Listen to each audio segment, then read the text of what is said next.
তোমরা এর আগের সেমিস্টার অর্থাৎ 5th সেমিস্টারে পরীক্ষা দিয়েছো ডিএসসি A1 কিংবা ডিএসসি A2 দুটির মধ্যে যে কোনো একটি পেপারে পরীক্ষা দিয়েছো। তো এই সেমিস্টার অর্থাৎ 6th সেমিস্টারে তোমরা পরীক্ষা দেবে ডিএসসি B1 অথবা ডিএসসি B2। তো আমি আজকের এই ভিডিওর মাধ্যমে তোমাদের 6th সেমিস্টারের ডিএসসি B2 এই পেপারের সাজেশন তুলে ধরছি।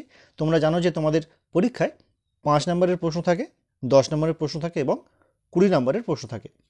তো আমরা প্রথমে দেখে নেব 5 নম্বরের গুরুত্বপূর্ণ প্রশ্ন এবছরের জন্য সাজেশন 2024। তো দেখো আমি যে প্রশ্নগুলি রেখেছি সেগুলি উপর থেকে যেমন রাখা হয়েছে 1, 2, 3 করে তেমনভাবেই গুরুত্বপূর্ণ। তো প্রথম প্রশ্ন রেখেছি দেখো 5 নম্বরের জন্য, মার্টিন লুথারের 95 থিসিস বা 95 থিসিস সম্পর্কে একটি টিকা লেখো। তো এই প্রশ্নটি এবছরের জন্য অত্যন্ত গুরুত্বপূর্ণ প্রশ্ন 5 নম্বরের জন্য। দেখে নাও পরবর্তী প্রশ্ন, উত্তরের মানবতাবাদীদের অন্যতম পুরোধা ইরাসমাস সম্পর্কে একটি সংক্ষিপ্ত টিকা লেখো। এটাও কিন্তু এবছরের জন্য অত্যন্ত গুরুত্বপূর্ণ একটি প্রশ্ন 5 নম্বরের জন্য। পরবর্তী প্রশ্ন দেখো, ইউরোপের অর্থনীতির উপর কালো মৃত্যু বা ব্ল্যাক ডেথ এর প্রতিক্রিয়া কী ছিল? এটাও কিন্তু অত্যন্ত গুরুত্বপূর্ণ প্রশ্ন। দেখো পরবর্তী প্রশ্ন, ইউরোপের সামন্ততন্ত্রে ফিপ ও ভ্যাসালেজ বলতে কি বোঝো? পরবর্তী প্রশ্ন দেখো, মূল্য বিপ্লব সম্পর্কে একটি সংক্ষিপ্ত টিকা লেখো। এটি অত্যন্ত গুরুত্বপূর্ণ প্রশ্ন। মানবতাবাদী শিক্ষার প্রধান বৈশিষ্ট্যগুলি আলোচনা করো। পরবর্তী প্রশ্ন দেখো, সামন্ততন্ত্রের সংকট বলতে কি বোঝো? তো এই প্রশ্নগুলি যেগুলো দিলাম এগুলো তোমরা অবশ্যই করো, এগুলো তোমাদের জন্য বিশেষ করে এবছরের জন্য অত্যন্ত গুরুত্বপূর্ণ প্রশ্ন। তো এই প্রশ্নগুলি ছাড়াও আমি 5 নম্বরের জন্য আরও 3টি অতিরিক্ত প্রশ্ন রেখেছি, সেগুলো দেখে নাও, সেগুলো যথেষ্ট গুরুত্বপূর্ণ। যার মধ্যে প্রথম প্রশ্ন দেখো, ম্যানর প্রথা বলতে কি বোঝো? হিউগেনটদের সম্পর্কে একটি টিকা লেখো।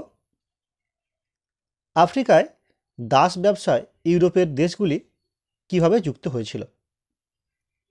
তো এই গেল তোমাদের 5 নম্বরের গুরুত্বপূর্ণ প্রশ্নের সাজেশান বা এবছরের জন্য যেগুলো গুরুত্বপূর্ণ সেগুলি সেই প্রশ্নগুলি। এই প্রসঙ্গে বলি, তোমাদের এই সাজেশানটি তৈরি করা মূলত তোমাদের পুরো সিলেবাস এবং বিগত 3 বছরের যে প্রশ্নপত্র পরীক্ষা পড়েছিল 21, 22 এবং 23 সেগুলোর উপর ভিত্তি করে বা সেগুলো কম্পেয়ার করে তৈরি করা। আশা করছি এই প্রশ্নগুলো করলে তোমরা তোমাদের ফাইনাল পরীক্ষায় অনেকটাই হেল্প পাবে বা উপকার পাবে। চলো দেখে নিই এবার 10 নম্বরের প্রশ্নের সাজেশানগুলি। দেখো 10 নম্বরের জন্য আমি যে প্রশ্নগুলো রেখেছি সেগুলোর প্রথম প্রশ্ন দেখো, নতুন বিশ্বে স্পেনীয় সাম্রাজ্য কিভাবে একটি বিশাল ও দীর্ঘস্থায়ী খনি অঞ্চল ভিত্তিক জনসমাজে পরিণত হয়েছিল? এটি 10 নম্বরের জন্য অত্যন্ত গুরুত্বপূর্ণ এবছরের জন্য বিশেষ করে। পরবর্তী প্রশ্ন দেখো, পশ্চিম ইউরোপের সামন্ততন্ত্রের পতনের কারণগুলি আলোচনা করো। এটি অত্যন্ত গুরুত্বপূর্ণ প্রশ্ন 10 নম্বরের জন্য। পরবর্তী প্রশ্ন দেখো, ইউরোপীয় শিল্প স্থাপত্যের উপর রেনেসাঁস মানবতাবাদের প্রভাব কী ছিল তা আলোচনা করো। পরবর্তী প্রশ্ন দেখো, ইউরোপে বাণিজ্য বিপ্লবের কারণগুলি আলোচনা করো। প্রতিবাদী ধর্ম সংস্কার আন্দোলনের এক চরমপন্থী শাখা হিসাবে অ্যানাব্যাপটিস্ট আন্দোলন সম্পর্কে একটি প্রবন্ধ লেখো। তো এই গেল মোট 5টি 10 নম্বরের প্রশ্ন। এই প্রশ্নগুলো তোমরা 10-এর জন্য করো। তবে এই প্রসঙ্গে বলি, তোমাদের এই পেপারের এই 10 নম্বর এবং 20 নম্বর প্রশ্ন একটু ঘুরিয়ে ফিরিয়ে আসে। অনেক ক্ষেত্রে দেখা যায় যে 20 নম্বরের যেগুলো দেওয়া রয়েছে বা করেছো সেগুলো 10-এ আসে। তবে সেক্ষেত্রে মনে হয় সমস্যা হবে না, কারণ 20 নম্বরের প্রশ্ন 10 নম্বর লেখার জন্য ঠিকঠাক আছে, কিন্তু 10 নম্বরের প্রশ্ন যদি 20 নম্বর এসে যায় তাহলে একটু সমস্যা হয়। তাই তোমরা 10 নম্বরের প্রশ্নগুলো এমনভাবে তৈরি করো যাতে সেগুলো যদি 20 নম্বরে আসে তাহলে সেগুলো তোমরা ঠিকঠাকভাবে লিখতে পারো।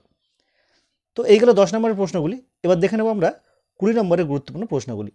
দেখো 20 নম্বরের জন্য আমি যে 6টি প্রশ্ন রেখেছি গুরুত্বপূর্ণ তোমাদের জন্য, তার প্রথম প্রশ্ন দেখো, ইউরোপে সামন্ততন্ত্র থেকে ধনতন্ত্রের উত্তরণ এই প্রসঙ্গে যে যুগ সন্ধিক্ষণের বিতর্ক রয়েছে তা আলোচনা করো।